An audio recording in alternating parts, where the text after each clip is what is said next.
네, 두 분과 함께합니다. 홍익표 전 더불어민주당 의원 모셨습니다. 어서 오세요. 네, 안녕하세요. 조혜진 전 국민의힘 의원 모셨습니다. 어서 오세요. 네, 반갑습니다. 조혜진입니다. 네, 오늘은 좀 헌법재판소로 가야 될 것 같습니다. 윤석열 대통령이 어제 출석을 했습니다. 그러니까 이제 셀프 변론에 나섰는데 여러 가지 이제 말이 나왔습니다. 여기서 이걸 다 짚을 수는 없고 두 분이 좀 가장 인상 깊게 들었던 요거는 좀 한번 좀 점검을 해야겠다. 이런 발언이 있다면 어떤 거였을까요? 홍 의원님은? 글쎄요, 뭐 전반적으로 뭐 어떤 특정 한 부분을 잡아서기보다는 전체적으로 보면 혐의 전체를 부인하는. 네, 부인했죠. 예. 그리고 가장 중요한 대목이 좀 부정선거 관련 대목인 것 같아요. 팩트 체크하려고 했다. 예. 그래서 계속 이제 부정선거에 대해서 뭐 우리가 사실관계 확인해 보려고 보냈고 뭐 등등 하면서 전체적으로 좀 여러 차례 지금 얘기가 됐고 지금 소위 밖에서 시위하거나 또는 뭐 윤석열 대통령을 옹호하는 사람들의 대부분이 네. 부정선거론으로 하나의 어떤 공통의 뭐랄까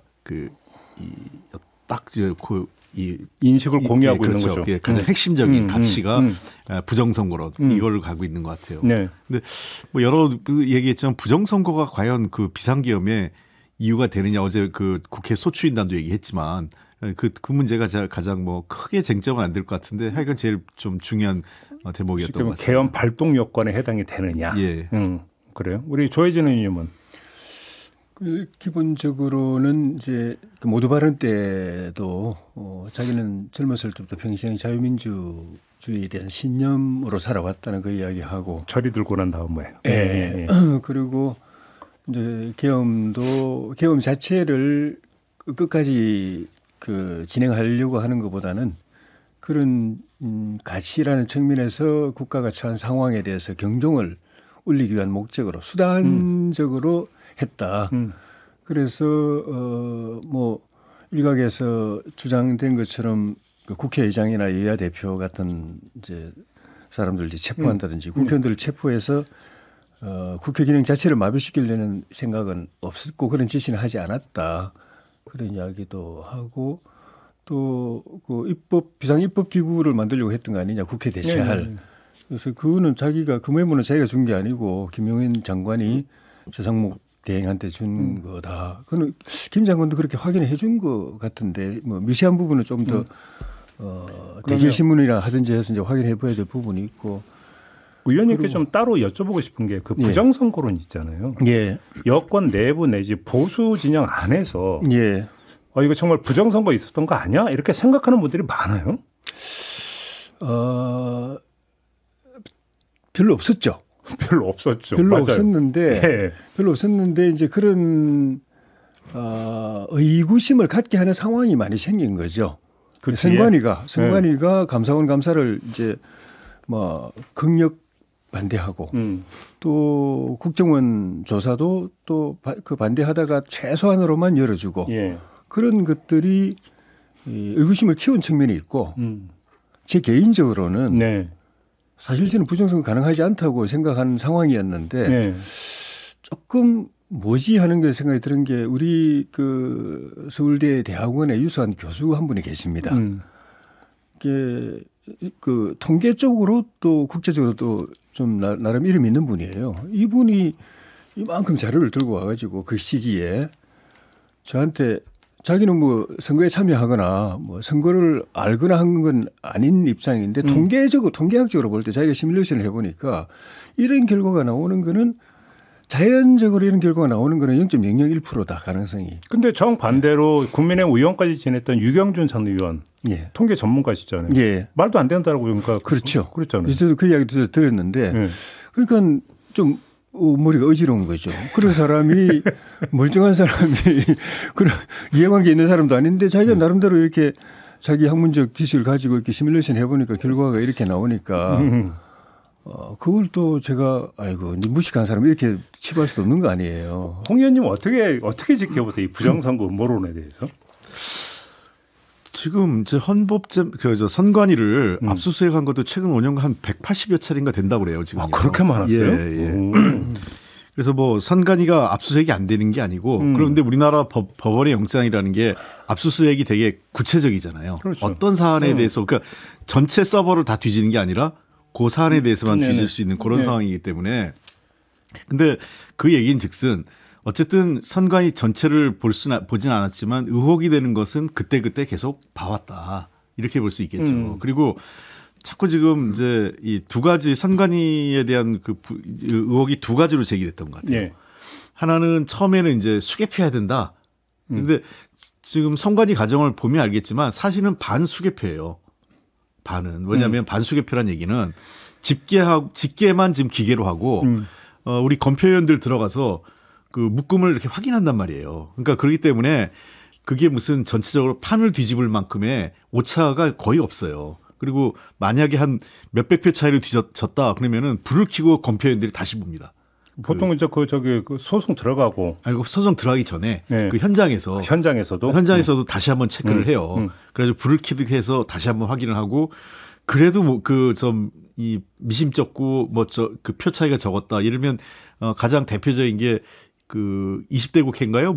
그 부천에서 문병호 의원이 한 20여 표인가 차이 나가지고 결국 이제 소송해서 재검표까지 했는데 결국은 그 뒤집지 못했잖아요. 3표 차도 있었죠. 아마? 옛날에 그거는 이제 꽤 오래됐죠. 문학진 의원이 하남에서 그래서 이제 문학진 의원 별명이 문세표가 된 적이 있었는데 당선된 사람은 박세표고 떨어진 사람은 문세표고. 예, 그래서 이제 보통은 그 소송하는 분들의 특징들을 보면 대개 한 200표 안팎은 한번 소송해서 보더라고요. 아니 입장 바꿔서 저라도 그 정도 차이면 소송 한번 걸 수는 있을 거예요. 인지상정이니까. 근데 한 500 그 이상 한 400, 500표 이상 차이가 나면 대개는 그거 소송해서 실익이 없다고 보고. 그러니까요. 예, 왜냐하면 경제적 부담을 자기가 지어야 되니까 그 추가 비용은 하지 않고 있고요. 그래서 그 자꾸 수개표라는 얘기는 만약 수개표한다면 이제 진짜 제대로 수개표를 한 표 한 표를 다 손으로 세야 되는 문제가 생기는 건데 그게 아니라 기계가 쭉 집계를 한 다음에 검표위원들이 쭉 보는 거예요. 이게 묶음이 제대로 문제가 없는지. 그래서 쓱 하면 이제 표가 집계가 확인이 되는 거죠. 그럼 큰 차이가 없고. 그러다 보니까 이제 지금 이제 조혜진 의원 얘기하는데 아예 입력값을 넣어서 아예 데이터 값을 바꾼다. 이것도 현실성이 없는 게 보면 쌓아놓은 그 표 뭉치가 보여요. 이거 우리가 이긴 것 같다. 느낌이 있는데 이거를 우리가 졌다? 이거 말이 안 되는 거죠. 아무튼 이 자리에서 뭐 이제 이게 뭐 진위 공방으로 가자라는 취지로 제가 지금 질문 드리는 건 아니고 근데 그 윤석열 대통령이 부정선거 음모론에 계속 이제 그 속칭 꽂혀 있는 그 배경에는 사실 이게 있는 게 아니는 게 제 나름의 해석이 자, 민주당의 행태를 보면 의회 독재해, 입법 독재, 뭐 온갖 그 의정 농단에 뭐 다 하는 세력인데 국민들의 평가에서 저렇게 압도적으로 의석을 받아? 이건 있을 수가 없는 일이야. 이건 부정선거 아니면 이런 결과가 나올 수 없어. 혹시 이런 판단을 깔고 지금 부정선거에 접근하고 있는 거 아닙니까? 어떻게 생각을 하십니까? 만약에 그렇게 생각한다면은 제 그 기준에서 보면 제 관점에서 보면은 그 시기에 여론 동향, 민심의 향배를 정확하게 모르셨다고 봐야 되는데 현장에 있는 제가 볼 때는 그게 그렇게 그 민심 여론 동향하고 그렇게 격차가 컸던 건 아니거든요. 실제 바닥에 그 민심이 그랬기 때문에 다만 선거를 치르셨으니까 잘하시죠. 다만 이제 제도적으로 그렇게 격차가 나는 건 제도적인 요인이 있는 겁니다. 소선거구제로 되어 있으니까 실제 득표율은 대통령이 느끼신 거하고 비슷하게 나왔어요. 대통령이 느낀 그렇죠. 그 민심의 차이는 그렇게 안 났잖아요. 근데 실제 득표율도 그렇게 큰 차이 안 났거든요. 승자 독식이니까. 근데 제도 때문에 민주당이 다 가져갔고 그래서 제가 이제 그 21대 정개특위에서 이제 그 소위원장 할 때 대통령 본인께서도 대선 토론 기간 중에 중대선거구제 이야기를 하셨고 민주당도 중대선거구제도 생각이 있고 그래서 제가 그쪽으로 하려고 그랬는데 갑자기 우리 당의 입장이 바뀌어 가지고 그때 그 분위기가 우리가 압도적으로 집권당이고 압도적으로 앞서 있고 지방선거도 압승했고 이대로 가면 우리가 압승하는데 그걸 우리가 싹쓸이 해야 된다. 민주당한테 싹쓸이 당한 걸 거꾸로 우리가 싹쓸이 해서. 그때 당 안팎에서 그런 얘기가 많았어요. 그런데 싹쓸이 하려면 소선거구제로 가야 된다. 중대선거구제로 가면은 싹쓸이 안 된다라는 그 논리 때문에 그냥 논의 중단 시켜서 저도 그냥 못하고 예약하는 사실은 공감대가 상당히 있었거든요. 우리 소위하고 정개특위 안에서 그때 그런 공감대가 있었는데 지금 나중에 제가 정말 뼈 아프게 땅을 치고 참 그 통탄한 부분이 그때 중대선거구제로 갔으면은 거의 득표율 비슷하게 나오고 이렇게 민주당이 170 몇 석 또 범야권이 190석 이렇게 안 가거든요. 쉽게 얘기하면 그때 오히려 이제 그 국민의힘의 싹쓸이를 지금 이야기를 하고 있는 판이었는데 결과는 정반대로 나오니까 이건 인정이 안 되는 거잖아요.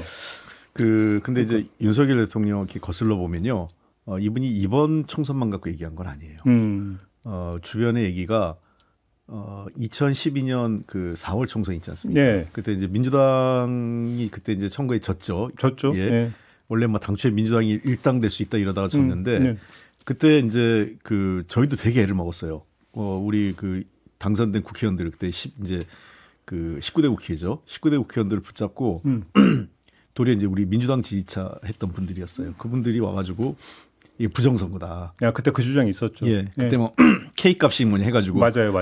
그 엄청나게 이제 해서 검증까지 해줬어요. 검증까지 해서 그때 이제 몇몇 이제 행안위원들 중심으로 해가지고 검증까지 해서 이거 부정선거 아니다. 도리어 그때 이제 민주당은 설득을 했죠. 민주당 의원들이 예. 사실 아니다. 설득을 했는데 그때 검찰 내부에서 윤석열 대통령이 많은 분들한테 이거 부정선거라고 얘기를 했다고 그래요. 그래요? 예.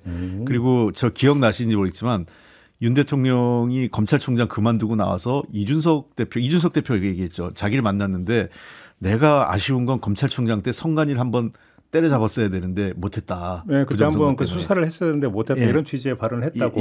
이준석 대표가 전했잖아요. 그런 걸 보면 이분이 뭔가 부정선거에 대해서는 아주 오래전부터 뭔가 이상하게 어디서 입력이 됐는지 모르겠지만 이렇게 좀 꽂혀 있었던 거 분명한 것 같아요. 알겠습니다. 근데 국정원에서 어쨌든 그 선관위가 겨우겨우 조금 열어줘가지고 안에 들어가서 해봤잖아요. 특히 이제 그 화이트 해커들을 통해서 이제 해킹도 해보니까 뚫리더라는 거거든요. 그러니까 실제 뚫려가지고 저 선거 조작이 이루어졌는지는 확인이 안 되지만 마음먹으면 가능한 시스템이라는 것 때문에 이건 확인이 필요하다고 그랬는데 그건 확인을 선관위가 끝까지 안 해준 것 때문에 거기다 또 만약에 보통 이제 부정선거 의혹 제기하는 사람들은 이제 떨어진 사람들이 낙선한 사람들이 그렇죠. 이렇게 억울하다 이러면서 하는데 이건 어쨌든 대통령 당선됐는데 당선된 분이 이러니까 이제 밖에 있는 분들은 이거는 뭐 어떤 선입견보다도 그 나름 그거는 내가 압도적으로 이겼었는데 0.73%밖에 못 이겼으니까 이거 부정선거 아니 이거 아니었어요? 그런 지위가 있는데 어쨌든 이제 상식적으로는 당선된 분이 그렇게 이야기할 때는 저는 문제인식이 좀 나름 근거가 있을 거다라고 이제 생각하는 거고 그래서 이제 진작에 그냥 민주당이 아니고 선관위가 다 열어놓고 다 오픈시키고 했으면은 이런 일이 없을 텐데 이제 오죽하면 감사원 감사도 안 받고 국정원한테도 제대로 조사 안 받고 그러니까 대통령이 계엄이란 수단 아니고는 제대로 확인할 방법이 없어서 그렇게 한 것 아니냐라는 게 이제 밖에 있는 분들의 생각인 것 같아요. 근데 그때 국정원이 그렇게 한 거는 그거는 굉장히 위험한 거예요. 왜냐하면 국가정보기관이 그거를 들어가서 저 선관위에 배제한 채 그렇게 독단적으로 하는 것은 제가 보기에는 해킹에 대한 우려가 있다면 사실 그건 그 확실하게 증거가 있어야 되는데 해킹에 대한 증거도 없이 뭐 우려가 있다고 해서 들어갔거든요. 만약에 윤석열 대통령이나 여당에서 정말 부정선거 그 선관위에 뭔가 해킹이나 이런 우려가 있다면 여야에서 합의해서 공동으로 조사단을 구성해가지고 객관적인 검증을 하는 게 맞는 건데 그런 절차 없이 이렇게 일방적으로 하면 당연히 그러면 이제 우리 야당 측에서 제가 그때 원내대표 할 때 굉장히 반발했거든요. 이거 있을 수 없는 일이라고. 알겠습니다. 근데 이건 뭐 이제 약간 좀 빠졌으면 여기서 마무리 좀 해야 되는데 제가 짧게 아무튼 이게 지금 계속 저기 아니다 해도 계속 제기를 하니까 그럼 지금 선관위에 투표함이 꽤 많이 보관이 되어 있다면서요. 한번 제가 그냥 단순하게 공상 차원에서 그냥 한번 다시 까보자. 이걸로 끝. 오케이. 결과 나오는 거 보고 끝. 이렇게 하면 안 되는 겁니까? 접근법? 아닙니다. 그건 안 된다. 그런다고 해소가 안 돼요. 그런다고 안 된다. 해소가 이분들은 거의 신앙적으로 지금 그 믿음의 대상이 되어버렸기 때문에. 그러면 또 결과 나면 투표함이 바꿔치기 돼서 지금 보관된 것이 이렇게 나오는 겁니까? 그리고 지금 얘기의 핵심은 아까 제가 했잖아요. 그러니까 수개표를 해도 안 믿는 게 지금은 이미 입력을 했다는 거거든요. 네. 그러니까 사전 지금 제도를 문제 삼고 있어요. 그렇죠. 사전 투표가 잘못됐다. 그러니까 사전 투표제를 없애자 이 주장으로 이어지는 거예요. 그렇죠. 알겠습니다. 근데 어쨌든 문제가 제기된 전체 지역구가 다 문제 있다고 하는 건 아니잖아요. 예를 들면 국민의힘 당선 지역이 문제 있다라고 하는 케이스는 별로 없거든요. 주로 낙선된 지역, 특히 수도권 또 근소한 차이로 진 지역들에 대해서 이야기하는데 그 지역들을 다 전수조사하면 그거는 의미가 있지 않나 싶어요. 알겠습니다. 다시 헌재로 좀 돌아가겠습니다. 아무튼 이제 윤석열 대통령이 이제 직접 출석을 해서 이제 변론에 이제 직접 참여를 하고 있는데 앞으로도 계속 출석할 것 같습니다. 변호인의 어떤 이야기에 따르면 영향이 어떻게 갈 것이냐. 여기서 이제 두 갈래가 있습니다. 하나는 지지층한테 미치는 영향. 또 한 가지 헌재 심리에 미치는 영향 두 가지가 있지 않습니까? 먼저 첫 번째 지지자들한테 미치는 영향은 어떻게 전망을 하십니까, 의원님은? 일단 윤석열 대통령이 아마 현직 대통령으로 처음 나갔잖아요. 그렇죠. 이분이 아마 감옥에 안 있었으면 구치소에 안 있었으면 안 나왔을 거예요, 이분도요. 그 사실은 한남동 관저 있을 때 그 얘기 입장도 나왔었어요. 예. 한남동 관저 있었다면 안 나왔을 텐데 구치소에 간 상태이기 때문에 본인이 뭔가 대중들한테 소통할 수 있고 존재감을 보일 수 있는 자리는 헌법재판소밖에 없는 거죠. 그렇기 때문에 적극적으로 아마 나올 것 같아요. 앞으로도 계속 나올 가능성이 네. 높은 것 같아요. 그런 측면에서. 예. 그 이유는즉슨 본인의 존재감, 그다음에 본인이 아직 여전히 살아 있고 이 정책으로 건재하다는 걸 보여야 소위 아스팔트 우파가 흔들리지 않을 거다. 지지층을 끌어갈 수 있는 거죠. 그리고 두 번째 국민의힘에서도 그 쉽게 이탈하지 못하는. 그러니까 사실상 지금 국민의힘 의원들 상당 부분은 제가 보기엔 마음은 이미 탄핵은 불가피한 것 같고. 지금 이제 손절 모드로 가야 된다. 예, 탄핵은 불가피하고 어떻게 모양 좋게 그 대선 쪽으로, 그러니까 손절하고 대선을 대비하는 쪽으로 갈 건가를 고민해야 되는데 지금은 발목이 잡혀 있는 상태인 거죠. 그래요? 예. 조 의원님 어떻게 전망하십니까? 그거는 그 영향은 현재 재판관들이나 일반 대중들, 지지자들이나 뭐 큰 차이가 없을 것 같아요. 그래요? 예, 왜냐하면 그 양쪽 다 사건 초기에는 언론의 보도나 또 대통령이 자기 말을 하지 못하는 상황에서 나머지 분들의 이렇게 그쪽 주장들만 가지고 내란죄 프레임이 형성됐기 때문에 네. 지금 이 상태, 그러니까 여론은 그 사이에 많이 돌아섰는데 현재 그 심판 초기 기준으로 보면은 거의 이제 완전히 그 예단 뭐 결론이 나 있는 상태에서 형식적으로 심판을 진행하는 것이 아니냐는 그 의구심이 들 정도로 거의 확 기울어져 있었거든요. 그러니까 이 상태에서는 본인이 최악의 상황인 거죠. 그러니까 나가서 본인의 입으로 직접 본인의 동기, 계엄의 동기를 이야기하고 또 팩트 파인딩을 하면서 저 당사자들의 주장이나 기사 내용하고 이렇게 뭐랄까요, 좀 뭐 항변 이런 걸 통해서 팩트 파인딩을 해 나가는 것이 본인에게는 전혀 불리한 게 아닌 거죠. 지금이 제약 상태이기 때문에 그래서 지금 쉽게 하면 이보다 더 나쁠 수는 없다. 예, 그러니까 팩트가 만약에 바로 잡아진다면 그걸로도 도움이 되고 그다음에 본인의 동기, 계엄의 동기가 그 지지자들에게는 상당히 좀 확산되어 있는 상황 같고, 알겠습니다. 거기다가 또 현재 재판관들도 만약에 뭐 이렇게 수긍을 하는 상황이 되면은 이 심판의 방향에 또 영향을 줄 수도 있기 때문에 본인에게는 100% 이거는 도움이 되는 일인 거죠. 그 또 하나 영향이 이제 헌재 심리에 미치는 영향, 특히 이제 앞으로 증인이 채택이 돼 있잖아요. 예. 이제 증인들이 줄줄이 이제 나오게 될 텐데 윤석열 대통령이 딱 버티고 앉아 있는 상태에서 증인들이 그러니까 증언을 하는 것과 아닌 것은 차이가 클 수 있잖아요. 심리적 압박감이라고 하는 점에서. 그래서 앞서 이제 저희가 박은정 의원하고 인터뷰했는데 그래서 이제 국회 탄핵소추단에서 증인들이 출석할 때는 윤석열 대통령이 좀 자리에 없게 해달라고 요청을 해서 아직 결론은 안 나왔다고 그래요. 그런데 만약에 안 받아들이면 이것도 미치는 영향도 클 수 있지 않겠습니까? 어떻게 보십니까?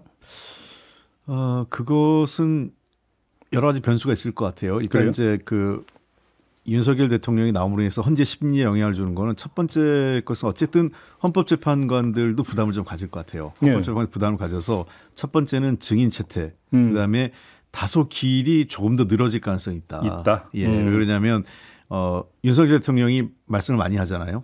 비교적 얘기를 많이 하는 편이기 때문에 예. 그리고 추가적으로 뭔가 그 헌법재판소에서 논쟁거리를 자꾸 던질 것 같아요. 그러니까 부정선거론도 끌어오는 것도 그런 거고, 그러니까 결국 이제 부정선거에 관련된 것도 이 증인 채택이나 검증을 해보자 이럴 수 있고 계속적으로 아마 그런 식의 이 문제 제기를 해가면서 시간을 좀 더 심리 기간을 좀 더 늘리려고 하는 게 첫 번째 이유인 것 같고, 그다음에 두 번째 그 아까 말씀드린 것처럼 증인들 부담은 느끼겠죠. 근데 저는 그거는 앞으로의 향후 여론의 향방과 수사기관의 수사 어떤 내용에 따라 달라질 것 같습니다. 왜냐하면 본인들도 이제는 그 자신들의 형량을 줄이는데 주력해야 되지 않겠어요? 그러니까 예를 들면 지시자가 자기가 되면 안 되죠. 예, 그러니까 제일 확신범이라고 할 수 있는 2명 정도가 이제 문제가 될 수 있는데 하나는 이제 김영현 전 그렇죠. 국방부 장관, 또 그 여인영 방첩사령관 정도가 제가 보기에는 윤석열 대통령을 위해서 뭔가 다른 증언을 할 수 있는 부분이 좀 있다면 이미 나머지 분들 특전사령관을 비롯해서 수방사령관, 수방사령관 또 심지어 계엄사령관했던 육군 참모총장 등등은 이제는 자기 살기가 중요하기 때문에 아무리 대통령이 면전에 있다고 해서 그거를 하지 않을 것 같아요. 그리고 하나 더 한다면 제가 보기에도 좀 황당하긴 했지만 대통령이 뭐 자기 부분을 다 부인하고 떠넘기는 게 아까 박은정 의원이 얘기한 것처럼 되게 비겁하고 뭐 이런 등등 지적을 했는데 그나마 차라리 변호인단들 앞서 변호인단들 얘기하는 것보다는 더 들을만 하더라고요. 오히려? 예. 어떤 점에서요? 그러니까 변호인단들이 저는 엑스맨 같아요. 거의 지금. 오히려 여론에 부정적 그러니까 영향을 준다. 지난번에 정영식 뭐 예를 들면 헌법재판관이 뭐 다소 우파고 뭐 심지어 뭐 기각의 제일 한 명이다 이런 얘기까지 또 돌고 그랬잖아요. 그야 뭐 그냥 도는 얘기니까. 예. 근데 정영식 재판관의 표정이나 질의할 때 그분의 어떤 이 뭐 황당해하는 그런 것들을 보면 도와주고 싶어도 못 도와주는. 그러니까 정말 변호인단들이 얘기하고 왜 그러냐면 변호인단들이 제가 보기엔 자기 정치하는 거예요. 되게 다 출마 경험이 있거나 또는 정치적 의지가 있는 사람들이 많기 때문에. 변호를 하려기보다는 웅변을 하려고 그런다 이거네요. 그렇죠. 그러니까 이분들이 그냥 보면 사실관계가 아니고 그리고 이제 정상명 씨하고 조대현 옛날 헌법재판 재판관이었잖아요. 이 두 분은 사실은 이제 우리 흔히 얘기하는 얼굴 마담이죠. 그러니까 연세도 많으시고 실제로 변론 보고 내용을 쓰거나 이러진 않아요. 그런 분들은 상징적으로 그냥 있는 거예요. 밑에 이제 다른 사람들이 다 작성하고 하는 건데 그러다 보니까 제가 보기엔 변론 내용이 너무 황당해요. 그러니까 제가 이건 국민의힘 관계자분한테 들었어요. 심지어 저런 사람들 왜 변호사 쓰는지 정말 이해를 못하겠다. 전 의원님인데 그분도 이제 법조인 출신이에요. 검사 출신이고 이미 어떤 사람인지 자기도 아는데 왜 저런 사람들 써가지고 법정에서 희화화되는지 모르겠다. 이런 얘기를 할 정도더라고요. 조혜진 의원님 어떻게 생각하세요? 사건 초기에 사실 변호인단 구성이 어려움이 많았죠. 제대로 안 돼가지고 김홍일 위원장이 나서고 했는데 석동현 변호사도 초기에는 그냥 변호 수임계를 안 쓰고 안 썼죠, 그냥. 대변인 역할을 하다가 지금 이제 선임계를 쓴 것 같은데 그러다 보니까 제대로 구성하기 좀 어려움이 있었던 것 같고 그래서 어제 변론 때도 대통령이 도태우 변호사한테 기사 보니까 이렇게 찌르면서 2023년이 아니고 2024년이 아니고 2023년 이렇게 바로 지적해주고 그런 상황이 좀 보여지고 대통령이 느끼기에도 이거는 뭐 물론 기본적으로 사실관계 자체를 본인이 제일 잘하니까 본인도 그런 이야기 했었지만 당사자인 제가 제일 잘합니다라고 이야기했다시피 제일 잘하니까 또 그런 것도 있고 그래서 직접 나와서 이야기를 하는데 증인들하고 다른 이제 증인하고 부딪히는 부분은 그거는 일반 법정에서 늘 있는 일이니까 지금도 뭐 이재명 대표하고도 유동규 씨하고도 맨날 보잖아요. 근데 막 거기다 말싸움이 되고 막 이렇게 심리 진행에 방해가 되면은 이제 분리한다든지 하지만은 통상적으로 서로 영향을 주고받는 거 그거는 늘 있는 일이고 재판부는 그것까지 다 보면서 판단하는 것이기 때문에 그걸 이유로 해서 뭐 분리한다거나 현재는 그렇게는 안 하지 싶고 그래 하면 오히려 또 계속 또 의혹을 의심을 받게 되기 때문에 그렇게 하진 않지 않겠는가. 그러니까 증인들이 또 사실은 헌재의 증인임과 동시에 지금 이미 기소가 돼서 법정에선 피고인들이기 때문에 사실은 자신의 어떤 이제 재판 결과를 최우선할 수밖에 없는 건 엄연한 현실이겠죠. 그래서 팩트 파인딩이 진짜 중요한 게 지금 어제 대통령 나와서 말씀하신 것이 다른 증인들 진술하고 지금 부딪히거든요. 그렇죠. 그러니까 국회의장하고 여야 대표들도 체포 구금 또는 의원들 끌어내라 이거 지시 안 했다고 이야기했는데 수방사령관이나 또 특전사령관은 했다고 이야기를 했고 전화로 지시 받았다고 하고 그런 부분들이 현재 대질신문이나 이런 걸 통해서 확인이 될 필요가 있고 그렇죠. 좀 전에 말씀드렸지만은 그분들이 본인 발등에 불이 떨어져 있기 때문에 대통령이 앞에 있다고 해서 뭐 사실이 아닌 걸 뭐 그렇게 할 가능성은 별로 없어 보이고 다만 이제 그게 끝까지 진술이 엇갈릴 때 증거가 사실 없거든요. 비화기를 통해서 지시를 주고받은 것이기 때문에 결국은 그때는 이제 헌법재판관들이 정황적으로 판단해서 누구 말이 옳겠다라고 판단하지 않겠는가. 그러다 보면은 말씀처럼 이 변론 기일이 좀 길어질 가능성. 그럼 그건 어떻게 보세요? 그 질문으로 자연스럽게 넘어갈 것 같은데 우리 조 의원님께 먼저 여쭤보는데 그럼 헌법재판관들의 지금 어떤 심리 진행에 있어서는 비교적 공정하게 진행이 되고 있다고 평가하십니까? 아니죠. 계속 문제가 많았죠. 아, 그러니까 처음에 그 심리적으로 일단 예단이 돼 있었고 그거는 뭐 그 온 국민이 다 그랬으니까 재판관들도 뭐 사건에 들어가기 전에 다 뉴스 보도만 보고 그 판단하는 상황이었으니까 다 영향받을 수밖에 없었고 그래서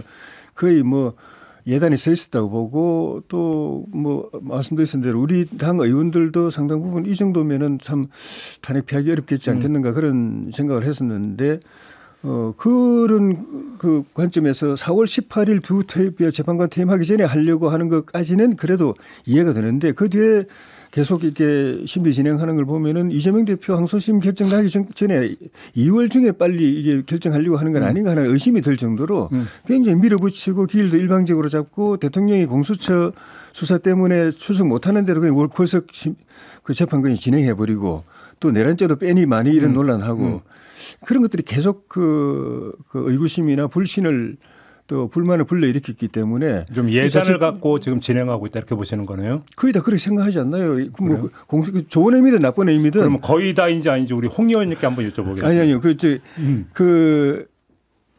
뭐 예단이라고 이제 그러니까 딱 단정적으로 그 말할 수 있지만 사회적 분위기가 그랬고 또 헌법재판관들이 진행하는 것들이 그런 생각을 갖기에 충분했는데 지금 보면은 여론의 반전도 있지만은 대통령이 직접 나와서 팩트 파인딩을 하고 있는 상황이고 또 변론권을 충분히 보장 안 해주고 만약에 하게 되면은 탄핵 기각일 때는 문제가 없는데 인용했을 때는 그 후에 파장이 엄청 클 수 있기 때문에 그래요. 현재도 그냥 이렇게 일방적으로 밀어붙이는 못하는 상황이 아닌가 그런 생각이 듭니다.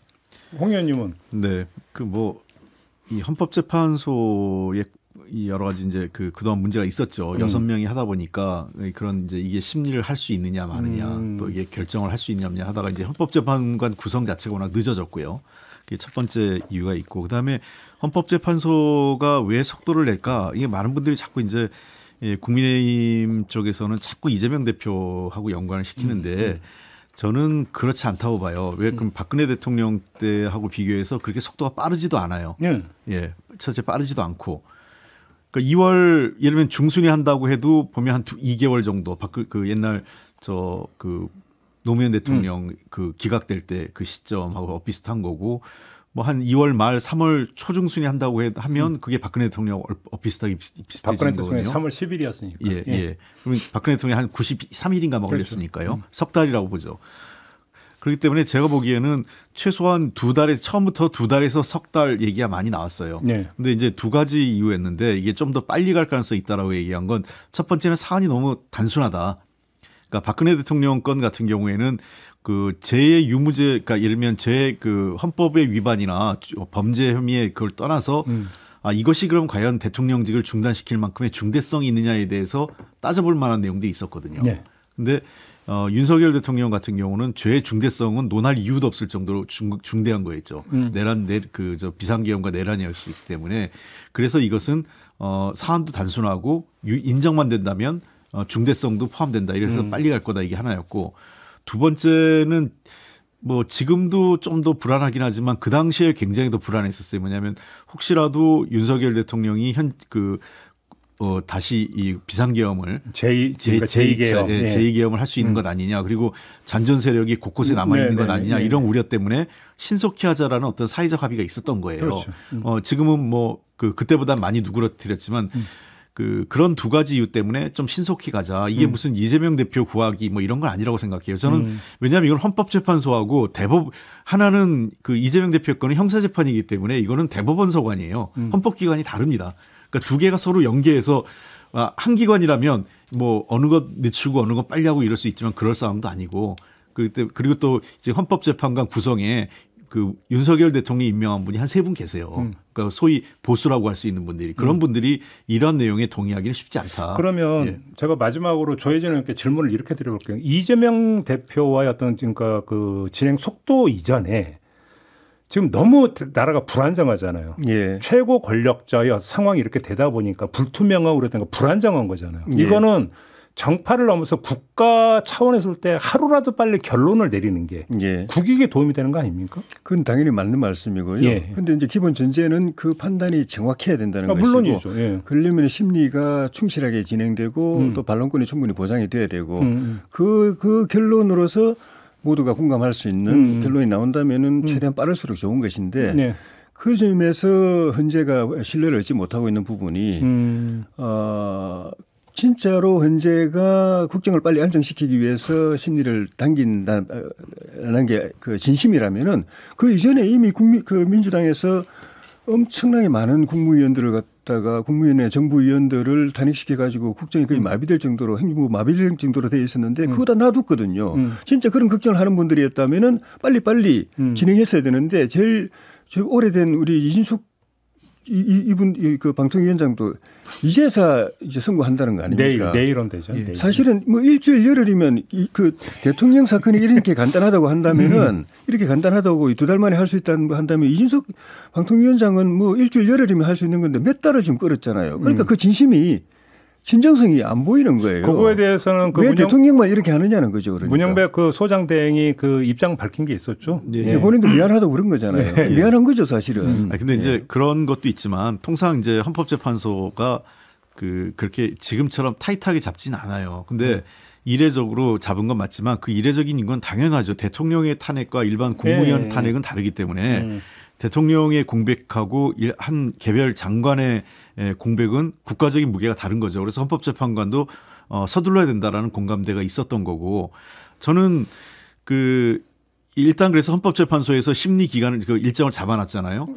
근데 지금 제가 아까 변호인단 얘기한 거는 변호인단들이 그러한 잡아놓은 심리 기간조차 아깝게 만드는 거 아니냐 지금 변호하는 태도가. 오히려 이제 그 밀도를 높여야 되는데 오히려 변호인들이 그걸 해치고 있다. 그렇죠. 그러니까 왜냐하면 제가 뭐 우리 당 건도 그렇고 비교해서 얘기하기 뭐하지만 보면 실패하는 변호인들의 특징에 보면 정치적 선동에 주력할수록 법원에서 나쁜 결과가 나옵니다. 그러니까 변론을 할 때에는 법리적 내용에 충실해야 돼요. 근데 지금 변호인단들이 앞으로 충분하게 만약에 본인들이 원하는 대로 충분하고 좀 더 그 심리 기간을 연장하려면 헌법재판관들이 고민하는 법리적 문제를 던져야 되는 거예요. 근데 그걸 던지지 않아요. 못 해요. 그냥 와가지고 이거는 뭐 부정선거 때문이다. 근거가 뭐냐? 근거는 제시 안 하고 있고. 그다음에 대통령과 관련돼서 이건 뭐 전부 다 사실이 아니다. 그러면 그 뚜렷한 뭔가 근거를 가져와야 되는데 없거든요. 그래서 알겠습니다. 저는 변호인단의 그 태도가 그 정치적 선동이 아니라 그 헌법재판관들이 정말 헌법적인 고민할 수 있는 문제를 던지고 해야 할 때는 자연스럽게 심기가 늘어날 수밖에 없죠. 알겠습니다. 정리를 하면 이런 게 되겠네요. 그러니까 윤석열 대통령이 직접 헌재에 출석해서 그 셀프 변론을 한다. 그것이 미치는 영향 하나는 변호인단의 대응력. 두 번째는 심리 속도. 이 두 가지에 좀 영향을 미치는 부분을 좀 봐야 되는 거 아니냐 이런 이야기가 되는 것 같네요. 알겠습니다. 오늘 이야기는 좀 이렇게 마무리하고 두 분과 인사 나누도록 하겠습니다. 수고하셨습니다. 네, 수고하셨습니다. 네, 저도 물러가겠습니다. 고맙습니다.